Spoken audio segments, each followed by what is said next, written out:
وہ 1931 عیسوی کے اندر ناگپور میں پیدا ہوئی تھی. ٹھیک ہے. حمیدیہ کالج بھوپال میں وہ پروفیسر اور صدر شعبہ بھی رہی ہیں. کون تھی یہ؟ شفیقہ فرحت. ان کی 2 طنزی اور مزاحیہ تصانیف بہت مشہور ہوئی ہیں. کون کون سی؟ لو آج ہم بھی اور رانگ نمبر. رانگ نمبر ہمارے نصاب میں شامل ہے. شفیقہ فرحت کے یہاں کیا ہے؟ شگفتہ مزاح ہے لیکن طنز کی کیفیت بھی ہے. ان کے جو طنزیہ اور مزاحیہ مضامین کے اندر زندگی کی خرابیاں ہیں، سماج کی برائیاں ہیں، ان کو وہ اجاگر کرتی ہیں، لیکن وہ زندگی کی خرابیوں کو ہنستے ہنستے ہمدردانہ انداز کے اندر پیش کر دیتی ہیں. یہ ان کا اسٹائل ہے، ان کا طریقہ ہے. ان کی جو طنزیہ اور مزاحیہ تحریریں ہیں ان کے اندر ہمیں یہ انداز دیکھنے کو ملتا ہے. دیکھو جو شفیقہ فرحت ہیں ان کے کیا ہے کہ ان کے جو تنقیدی مضامین ہیں ان کو لوگوں نے خاص طور پہ پسند کیا تھا. خاص طور پہ جو ان کا رانگ نمبر جو ان کی کتاب ہے وہ بہت مقبول ہوئی ہے. ان کے یہاں ایک حساسیت پائی جاتی ہے، ایک سینسٹیوٹی پائی جاتی ہے. زندگی کا جو درد ہے نا وہ ان کے مضامین کے اندر اجاگر ہو کر کے سامنے آتا ہے. ان کے یہاں جو رانگ نمبر ہے جو ہمارے نصاب کے اندر شامل ہے وہ اس کو پڑھنے سے اندازہ ہوتا ہے کہ ان کی زبان بھی سادہ ہے اور لیکن دلچسپی کے ساتھ لکھتی ہیں، اس لیے جو قاری ہے پڑھنے والا وہ اس سے متاثر ہوتا ہے اور ان کی تحریروں سے جڑا رہتا ہے. ان کے جو مضامین ہیں، جو کتاب ہے ان کی رانگ نمبر، اس میں جو ان کے مضامین ہیں وہ کون کون سے ہیں؟ 13 مضامین ہیں ان کے، جس میں رانگ نمبر، ٹھیک ہے، اور ان کا ہے زندگی یوں بھی گزر ہی جاتی، ایک تبسم، اور لکھنا ڈائری کا، تیری رفتار دیکھ کر، تعریف اس خدا کی، چائے، یا پھر ضروری ہے بھولنا بھی، اور ہم لیتے ہیں ہم یہ ہے ہم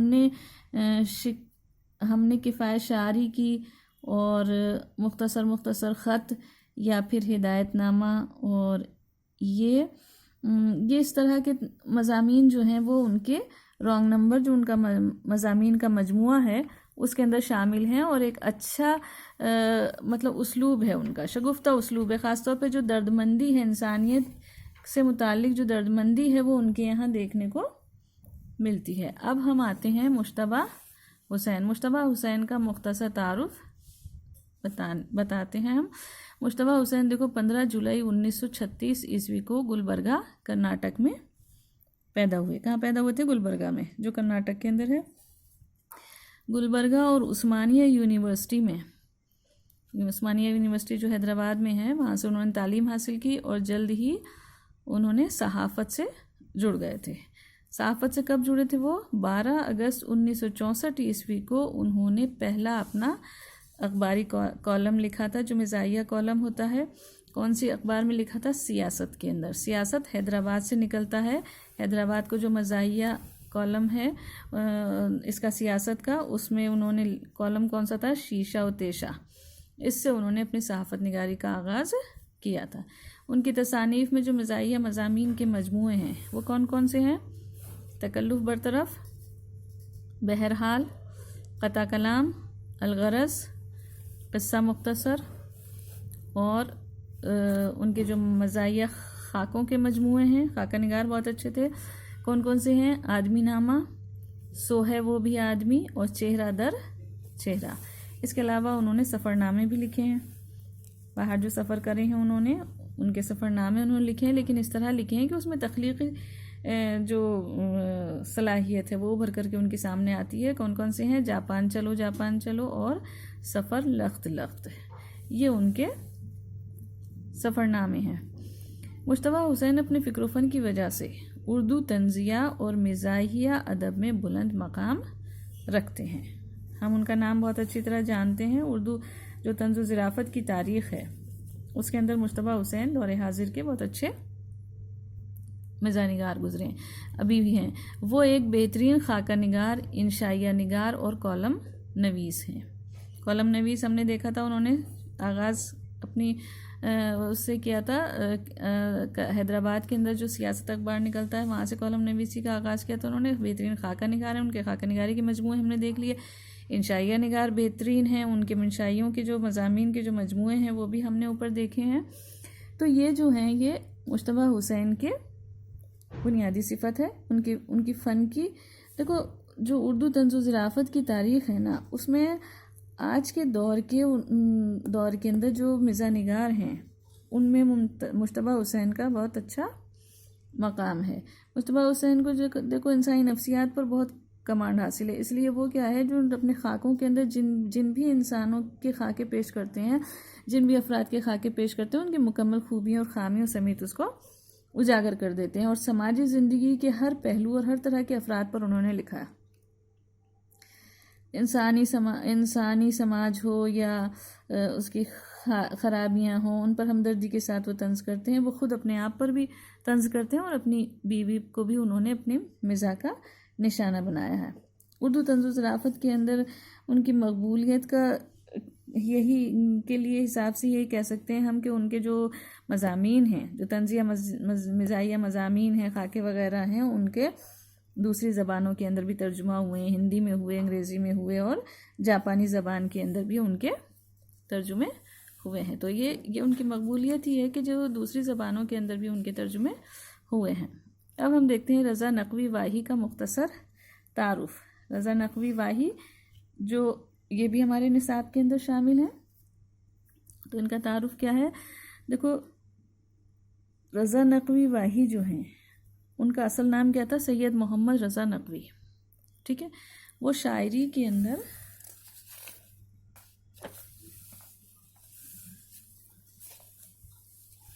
واہی تخلص رکھتے ہیں.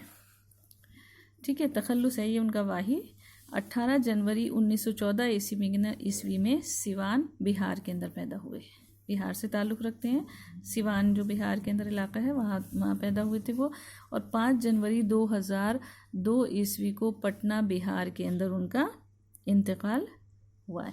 ابتدا کے اندر وہ طنزیہ مزاحیہ شاعری کے بجائے سنجیدہ شاعری کرتے تھے، پھر دھیرے دھیرے طنزیہ اور مزاحیہ شاعری کی جانب آئے. اردو کی طنزیہ مزاحیہ شاعری میں ان کا اپنا ایک مقام ہے. کئی مجموعے سامنے آ چکے ہیں، مثلاً کلام نرم و نازک، منظومات واہی، متاع واہی. متاع واہی ہمارے کورس کے اندر ہے، ہمارے نصاب میں ہے. اور انہوں نے منظوم خطوط بھی لکھے ہیں. خطوط جو ہوتے ہیں نا نثر کے اندر لکھے جاتے ہیں، لیکن انہوں نے منظوم خطوط لکھے اور اس کے اندر بڑا اچھا ان کا مزاح کا پہلو ہے. اس کا مجموعے کا کیا نام ہے؟ نام بنام. جو منظوم خطوط ہیں اس کے مجموعے کا نام ہے نام بنام. شاعری کا دیکھو ایک نمونہ دیکھو، ہم اس کے ذریعے ان کے زبان کو اور ان کے اس کو سمجھ سکتے ہیں کہ وہ کس طرح لکھتے ہیں. اصل میں کیا ہے، رضا نقوی واہی جو ہے نا ان کی طنزیہ مزاحیہ شاعری کے اندر شوخی بہت ہے. شوخی اور ظرافت کی خاص صفت ہے. سیدھی سادی زبان کے اندر لکھتے ہیں. ٹھیک ہے، اور مختلف موضوعات کو انہوں نے اس طرح شاعری میں پیش کیا کہ ہمیں بے ساختہ مسکراہٹ ہمارے لبوں پر آ جاتی ہے. انہوں نے چاہے وہ محقق ہو، نقاد ہو، تبصرہ نگار ہو، یا شاعر ہو، یا ایڈیٹر ہو، یا لیڈر ہو، یا کاتب ہو، ادیب ہیں، مولوی ہیں، غرض ہر ایک کو انہوں نے اپنے طنز کا نشانہ بنایا. اور بہت زیادہ ان کے یہاں جو ہے وہ پائی جاتی ہے کہ اتنا زیادہ انہوں نے موضوعات پر لکھا ہے. بہت اکثر ان کے یہاں کثرت پائی جاتی ہے موضوعات کی. تو دیکھو ایک نمونہ دیکھو ان کے اس کا تبصرہ نگار جو ہے نا، جو تبصرہ نگار ہوتا ہے جو مختلف کتابوں پر تبصرے کرتا ہے، اس کو اپنے طنز کا نشانہ بناتے ہوئے کیا لکھتے ہیں؟ وہ جو ہوٹل میں چکھ رہے ہیں کباب، سامنے رکھ کے ایک دبیز کتاب، آئیے میں بتاؤں کیا ہیں آپ، ماہر فن تبصرہ ہیں آپ.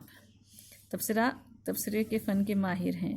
تو یہ کس طرح طنز کر رہے ہیں وہ کہ تبصرہ نگار جو ہوتا ہے نا، وہ ایسے بھی تبصرہ نگار ہوتے ہیں، دیکھو ہر ایک کے لیے نہیں ہم کہہ سکتے، لیکن ایسے بھی تبصرہ نگار ہوتے ہیں جو کہ بنا پڑھے اور ہے نا اس ایک دن میں کئی کتابوں پہ تبصرے لکھ دیتے ہیں. تو وہ ایسے لوگوں پر تبصرے کر رہے ہیں جو کہ مطالعہ نہیں کرتے کتابوں کا اور صرف اسی طرح ادھر ادھر سے دیکھ کر کے تبصرے، دوسری کی کتابوں کا دیکھ کر کے یا دوسرے کی اس کو اپنی زبان میں لے کر کے اس پہ تبصرے کر دیتے ہیں، لکھ دیتے ہیں، اپنا تبصرہ لکھ دیتے ہیں. انہی کو وہ کہہ رہے ہیں 1 گھنٹے میں 10 کتابوں پر آپ لکھتے ہیں تبصرے فرفر، یعنی بہت اسپیڈ سے لکھتے ہیں. ادب و فلسفہ و علم کلام سارے موضوع آپ کے ہیں غلام. کرتے ہیں کب مطالعہ حضرت، کیسے ملتی ہے اس قدر فرصت. ہنس کے بولے مطالعہ کیسا، پڑھ کے لکھا تو تبصرہ کیسا. تو یہ جو ہے وہ ان کے فن کا، یعنی دیکھو کتنی سیدھی سادی زبان کے اندر انہوں نے ایک تبصرہ نگار پر تنقید کر دی ہے، جو کہ مزاح کا ایک اچھا نمونہ بھی ہے، اور ہمیں بے ساختہ ہمارے ہونٹوں پر مسکراہٹ آ جاتی ہے. ان کا ایک منظوم خط دیکھو، مظفر حنفی کے نام انہوں نے اس طرح لکھا ہے. ایک خط آپ کا آیا تھا مظفر صاحب، آج تک دے نہ سکا اس کا میں اتر صاحب. ان کے جو منظوم خطوط ہیں، جو نظم کے اندر لکھے گئے ہیں، شاعرانہ انداز میں لکھے گئے ہیں، وہ مزاح کا بہت اچھا پہلو رکھتے ہیں، اور ہم اس کا ایک نمونہ آپ کو دکھا رہے ہیں. بھول ہو جاتی ہے انسان سے اکثر صاحب، معذرت خواہ ہوں اپنی غلطی پر صاحب. یہ جواب نہیں دے سکے مظفر حنفی صاحب کے خط کا، تو اس پر لکھ رہے ہیں، کیا لکھ رہے ہیں کہ میری بھول ہو جاتی ہے انسان پر، ہوئی تاخیر تو کچھ باعث تاخیر بھی ہے، تاخیر ہوئی ہے، دیر ہوئی ہے تو کچھ اس کی وجہ بھی ہے. کاہلی میری بنی راہ کا پتھر صاحب، غرض اتنی ہے فقط، عرض اتنی ہے فقط، منہ نہ پھلائے رہیے، بخش دیجئے مجھے سلوات سنا کر صاحب، ورنہ میں آپ کی چپکی سے ہراساں ہوں بہت، اس میں پوشیدہ ہیں طوفان کے تیور صاحب. تو یہ سیدھی سادی زبان کے اندر انہوں نے ایک اچھا مزاحیہ پہلو نکالا ہے شاعری کے اندر، اس کے اندر اپنے خط کے اندر. اب اگلا سوال ہے سعادت حسن منٹو کے افسانوی مجموعوں کے نام لکھیے. دیکھو سعادت حسن منٹو بھی ہمارے یہاں ہمارے نصاب میں شامل ہیں، طنز و مزاح والے پیپر کے نصاب میں شامل ہیں، کیونکہ ان کی جو افسانے ہیں اس کے اندر بہت زیادہ طنز پایا جاتا ہے، تیکھا طنز کیا ہے انہوں نے سماج کے اوپر، سماج کے جو رذیل پہلو ہیں، جو گندگی ہے سماج کی، جو ریانویت ہے، اس کو انہوں نے بہت بے باکی سے اٹھایا اور اس پر بھرپور طنز کیا. تو ان کے جو افسانوی مجموعے ہیں، ہم یہاں افسانوی مجموعوں کو کے نام آپ کو دکھاتے ہیں. کیا کیا ہیں؟ سیاہ حاشیے، بادشاہت کا خاتمہ، کالی شلوار، خالی برتن، ٹھنڈا گوشت، خالی بوتلیں خالی ڈبے، لذت سنگ، چغت اور گنجے فرشتے. تو یہ ان کے افسانوی مجموعے ہیں جو ان کے فکر و فن کا بہترین نمونہ ہے منٹو کے، سعادت حسن منٹو کے. تو یہ کچھ مزاح نگار تھے جن کے متعلق ہم نے آپ سے گفتگو کی ہے اور آپ کے نصاب کے اندر شامل ہیں. ان کی کچھ بنیادی باتیں ہم نے آپ کو بتائی ہیں. تو امید ہے کہ یہ آپ لوگوں کو سمجھ میں آیا ہوگا اور آپ کے پیپر سے متعلق یہ آپ کے لیے مفید ثابت ہوں گے. آئندہ دوسرے ویڈیو میں ہم کسی اور موضوع پر گفتگو کریں گے.